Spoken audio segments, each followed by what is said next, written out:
Amigos de Canal 13, tengan todos ustedes muy buenas noches. Hoy llegamos a una entrega más de Medios y Mediaciones, un programa que toca la actualidad de los medios de comunicación y de la sociedad.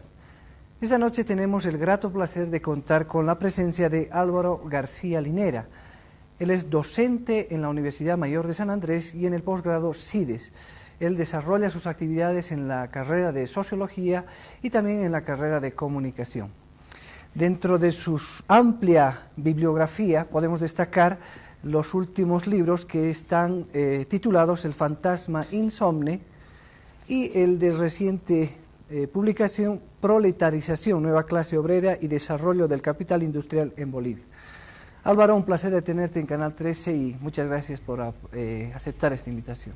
Sandro Martín, agradecerte a vos por la invitación y estar presente en este programa que está provocando como mucha expectativa a nivel de la discusión intelectual y académica.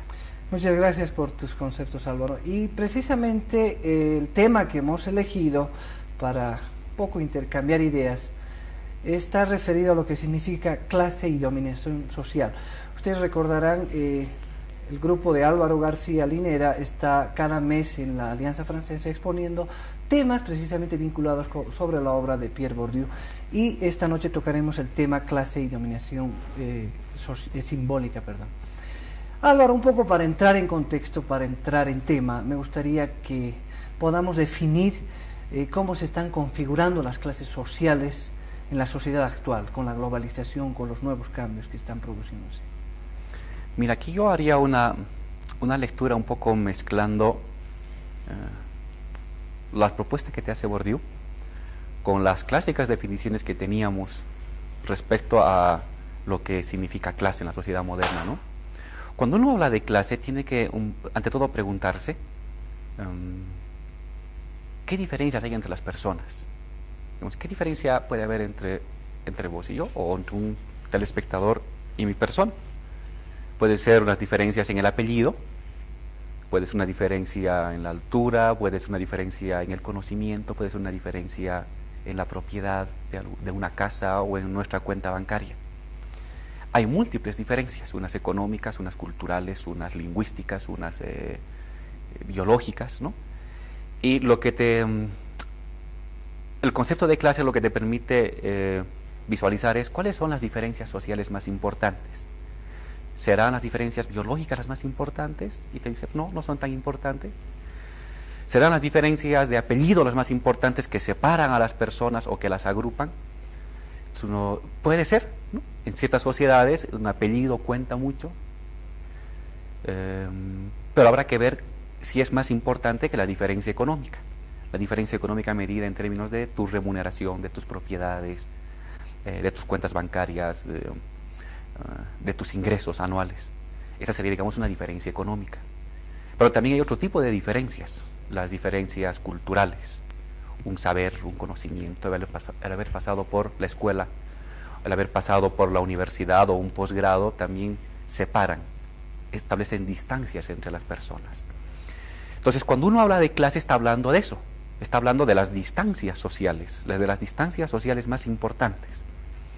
Y lo que te propone Bourdieu, en este caso para entender las clases sociales, te dice, en la sociedad moderna, las distancias sociales más importantes, es decir, los principios de clase más importantes, o de condiciones de clase de existencia más importantes, son en primer lugar el económico.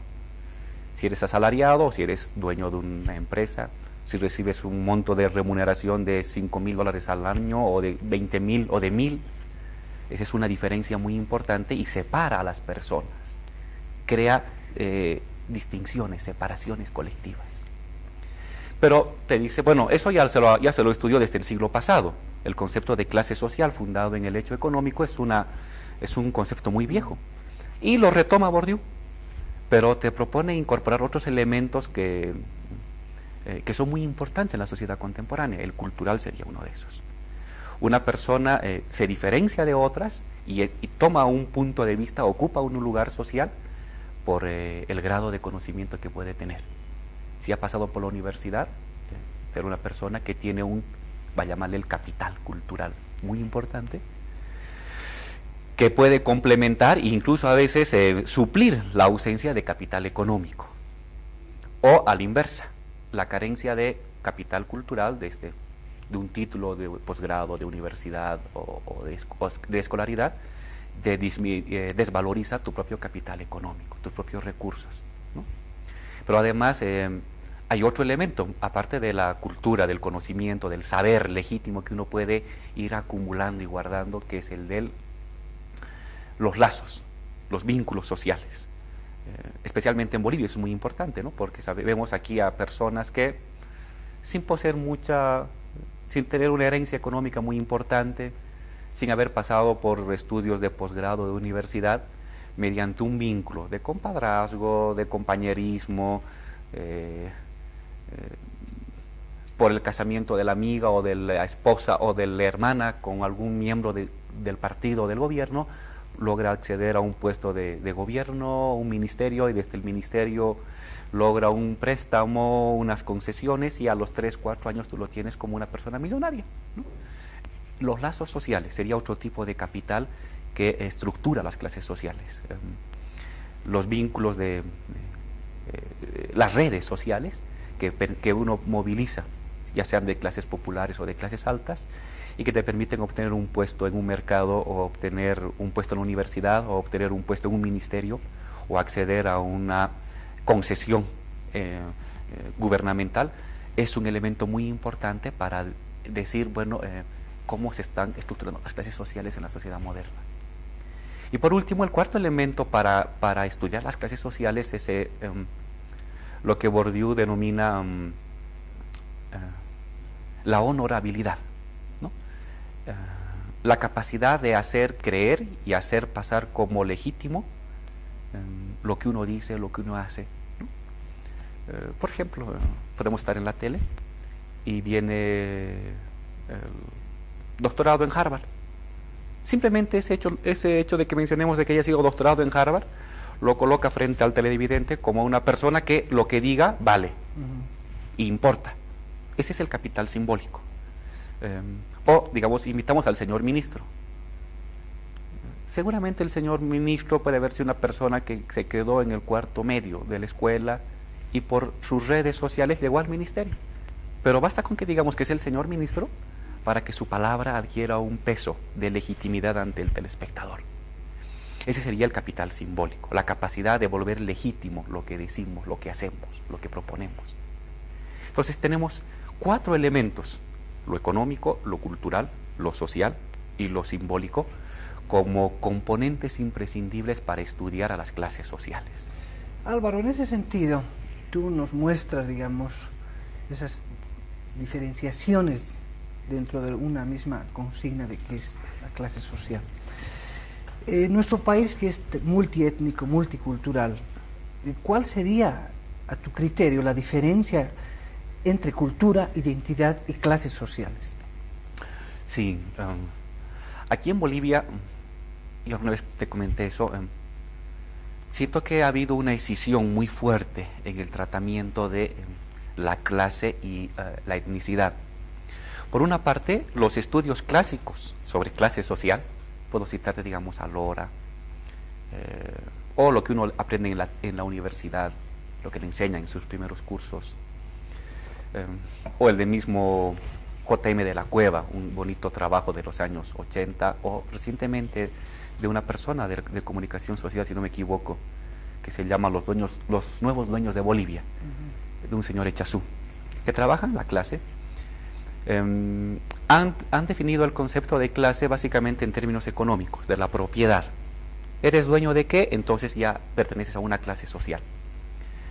Se me hace que ese ha sido un reduccionismo muy terrible, que ha hecho daño en términos del conocimiento social. ¿Por qué? Porque ha escindido lo cultural de la clase social. Frente a esta interpretación economicista han surgido corrientes culturalistas. Por ejemplo, Silvia Rivera, pero en los estudios que hay sobre género y sobre etnicidad, el catarismo, por ejemplo, nos propone de que la clase es una cosa y la etnicidad sería otra. Entonces puede haber 2 lecturas de la realidad: la lectura en términos de dueño de qué propiedad o de qué empresa eres, o si no eres dueño, para saber si eres trabajador, obrero, campesino o burgués. Sería el estudio de las clases sociales, y aparte estaría el estudio de la etnicidad. Si hablas aymara, si vienes del campo, cuáles son tus rasgos raciales, cuál es tu apellido, ¿no? Sería otro componente.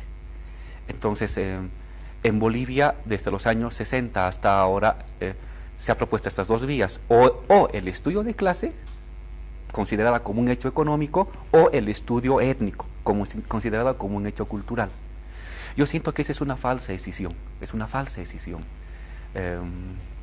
La lectura de Bourdieu te permite integrar la clase a la etnicidad, ¿no?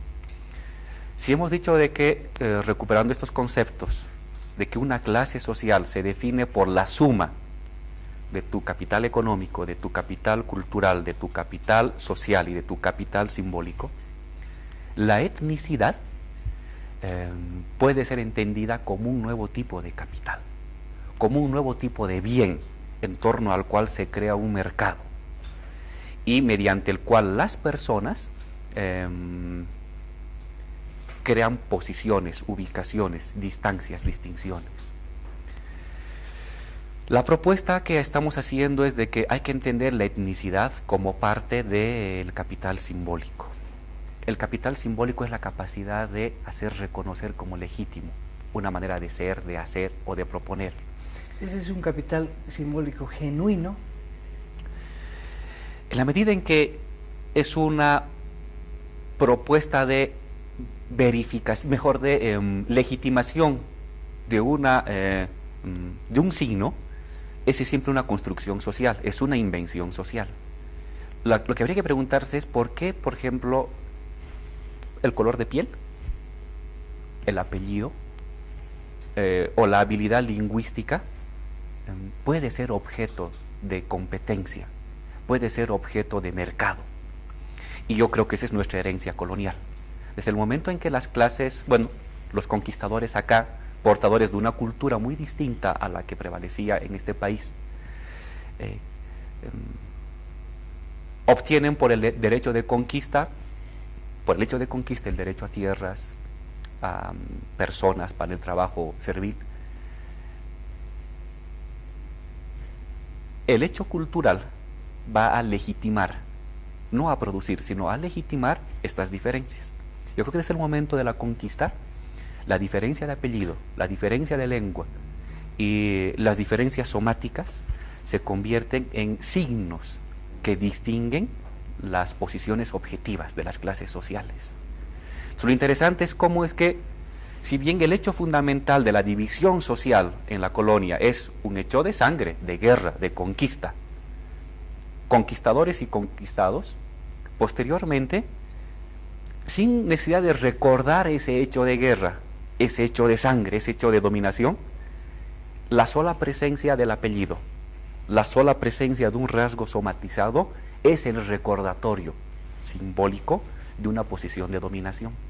Entonces ahí tendríamos de que la etnicidad, rasgos somatizados, apellido, lengua, se incorporaría entre los componentes que diferencian a las clases sociales. Álvaro, tú has mencionado los diferentes capitales que podemos tener cada una de las personas que viven en este planeta. En ese sentido, Bourdieu toca o plantea un concepto muy importante que es el hábitus. ¿Tú crees que para cada capital simbólico, capital social, tenemos un diferente hábitus o es una estructura general? Sí, el concepto de hábitos es muy importante. Me gustaría que primero desarrollemos un poquito el concepto de hábitos. Sí, el concepto de hábitos, así en términos como muy abstractos, sería el conjunto de las categorías, de los esquemas mentales, de los principios de valoración, mis ascos más primordiales, mis deseos más profundos, mis valoraciones estéticas más fundamentales, con los cuales me desenvuelvo ante la vida y que no las necesito pensar, simplemente las actúo. Quizás la manera de sentarme, la manera de hablarte, la manera de mirar a una mujer en la calle, ¿no? Lo que apreciar si es bonita, si es atractiva, si no es atractiva, si me es irrelevante. Esos esquemas mentales son el hábitus. Y estos hábitos, estos esquemas valorativos con los cuales las personas, sin necesidad de reflexionar, piensan y actúan en el mundo, son producto de tus condicionamientos sociales, de tu trayectoria social, de tu historia. ¿Qué capital cultural posees? ¿Qué capital económico posees? ¿Qué capital simbólico posees? ¿Cuáles fueron los capitales de tus familiares y de tus padres y de tu familia en el cual te desenvolviste? Es decir, ¿cuáles son tus condiciones objetivas de clase? Esas condiciones objetivas se subjetivizan, se vuelven cuerpo, se vuelven esquemas de reflexión. Entonces, conviertes tus necesidades objetivas en virtudes y adecuas tus posibilidades objetivas a tus valoraciones. El hábitus es la conversión de la objetividad en la subjetividad, en tus esquemas más primarios. Entonces, es un mundo simbólico. El hábitus es parte del mundo simbólico, porque lo que hace es significar, otorgar valor, otorgar sentido, o desvalorizar, volver irrelevante cosas, personas, prácticas. El concepto de hábitus en Bourdieu juega un papel muy importante y creo que en la sociedad contemporánea es decisivo, especialmente para entender, por ejemplo, lo de la etnicidad. ¿Qué es lo que lleva a las personas para valorar el color de la piel? ¿Qué tipo de condiciones objetivas han llevado a que la disputa por el blanqueamiento racial o cultural se convierta en un bien deseable por todos y que permite a las personas ascender socialmente, ¿no? Álvaro, en ese sentido, bajo esos puntos de vista, ¿cómo se pueden formar las estructuras de dominación entonces? Este es el segundo nivel de lo simbólico. Lo simbólico abarcaría el hábitus, esquemas interiorizados con los cuales te desenvuelves en el mundo, valoras, y la dominación simbólica sería cómo es que estos esquemas se jerarquizan. Hay hábitus de clase. Más que cada capital habilita un hábitus, cada clase tiene un hábitus. Es tu capital económico, tu capital cultural, tu capital simbólico, tu capital social que te habilita unos esquemas de percepción del mundo. Y esos son esquemas de clase, hábitus de clase. Pero simultáneamente la pregunta es, ¿cómo es que estos esquemas, los hábitus del obrero, los hábitos de la clase media, los hábitos de las clases dominantes, se jerarquizan? Forman parte de un mismo campo. Y entonces resulta que los hábitos de las clases dominadas son hábitos dominados. Y los hábitos de las clases dominantes son hábitos dominantes. Significa entonces que el amo se reconoce, o el esclavo se reconoce en el amo. Que las clases dominadas, por lo general, tienden a concebir lo legítimo, lo deseable, lo valorable, a partir de los preceptos establecidos por las clases dominantes. Álvaro, hasta aquí, digamos, podemos entender que existe un compromiso de dominación, una actitud sin restricción a lo dominado. Es decir, no podemos tener nosotros defensas o mecanismos de rechazo o resistencia a esta dominación. Parece que con el hábitus estuviéramos predestinados a ser dominados y se acabó. Sí, esta parte es bien fuerte del pensamiento de Bourdieu, porque habla de una especie de complicidad estructural de los dominados con los dominantes. Y es terrible, porque rompe un poco el viejo esquema autonomista que uno tenía de clases dominadas y clases dominantes como una especie de alteridad permanente. Y no es cierto. Lo que nos reclama Bourdieu y todas sus categorías y bueno, sus propuestas de estudio nos quieren mostrar esta complicidad pre-reflexiva, no necesariamente consciente, del dominado en el dominante. Desde el mismo hecho de su silencio, desde el mismo hecho de considerar como poco apetecible pero importante y valiosa, cosas que jamás va a poder tener, o gustos exhibidos por las clases dominantes que él no puede acceder por las limitaciones de su bolsillo o de sus capacidades culturales. De hecho, esta es la fuerza más importante que sostiene al régimen. La complicidad de los dominados con los dominantes es una fuerza que va más allá de la coerción de las armas para sostener los sistemas sociales modernos. Y esa es la parte más fuerte.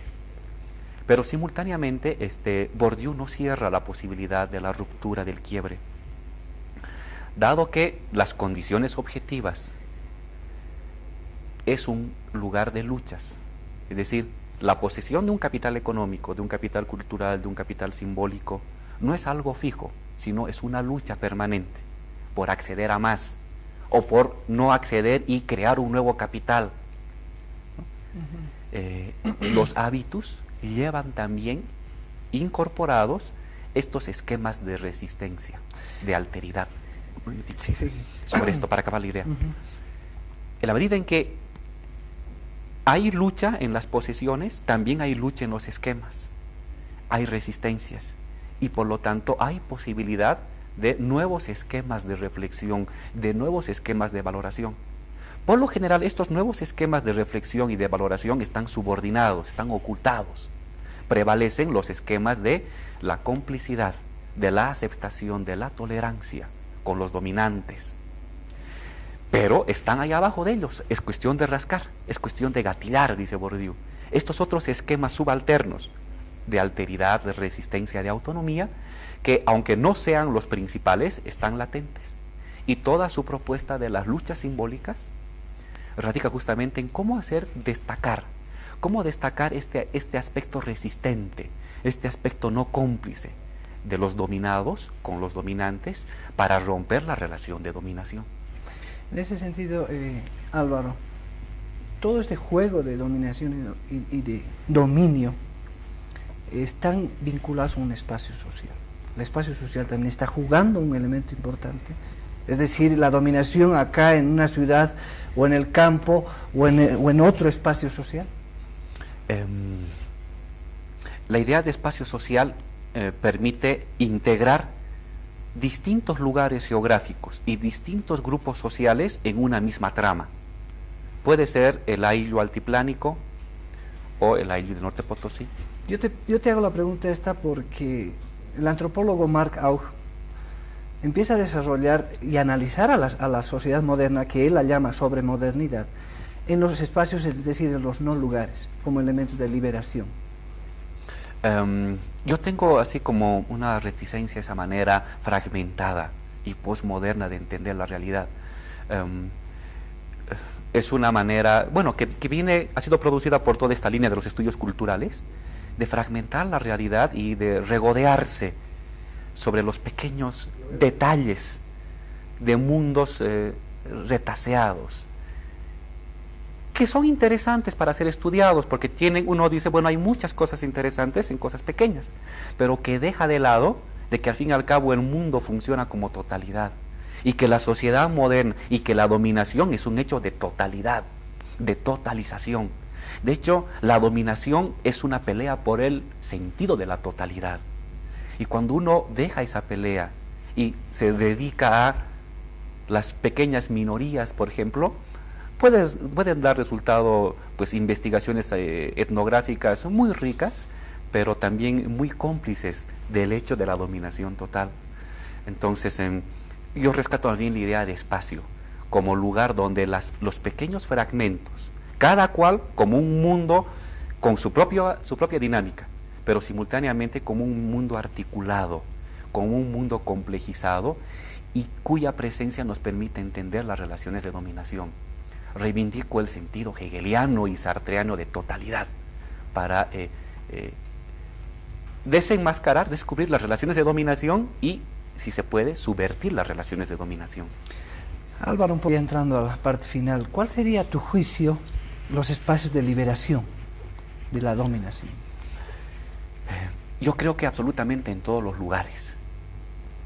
En todos los lugares es posible la búsqueda de resistencias, de alteridad a la dominación. en los últimos 2 años yo he estado realizando unas investigaciones sobre la clase trabajadora contemporánea, moderna, con una mirada para encontrar en la fábrica, en el taller, en el centro de trabajo, los lugares de resistencia. No, me niego a ver el taller como un lugar meramente de propiedad y no propiedad, donde hay asalariados y hay empresarios y punto. Busco encontrar los mecanismos materiales, pero también culturales y simbólicos mediante los cuales las clases subalternas van creando mecanismos de insubordinación, de resistencia, de intercomunicación. Creo que también la familia, la calle, la escuela, el campo, los lugares donde hay personas, donde hay dominación, hay también insubordinación. Aunque esté escondida, aunque esté tapada, aunque esté tapizada, la idea es encontrar, rastrear las posibilidades de esa insubordinación. Porque, ojo, si tomamos en cuenta que la dominación solamente funciona con la aquiescencia y la fuerza y la tolerancia de los dominados, en verdad la fuerza de la dominación es la fuerza de los dominados, pero es una fuerza expropiada, enajenada, arrebatada, usada por otros en contra de sus dueños. Donde hay dominación hay las posibilidades de la insubordinación. En verdad la dominación es fuerza de insubordinación enajenada. ¿Cómo revertir eso? Entonces, los espacios de la insubordinación, de la resistencia, de la alteridad, son los mismos lugares, los mismos espacios de la dominación. Y hay que encontrarlos ahí. Bien, quiero agradecerte, el tiempo precisamente ha sido muy pequeño. Me gustaría tener otra conversación contigo, Álvaro. Esperemos que más adelante estés presente en un nuevo programa. Sandro, agradecerte mucho a vos y las preguntas que sí han estado un poco complejas, pero ojalá que hayan podido permitir al telespectador una visión global de lo que se propone. Muchísimas gracias. A ustedes televidentes, la próxima semana estaremos entregándoles un nuevo programa de Medios y Mediaciones. Muchas gracias.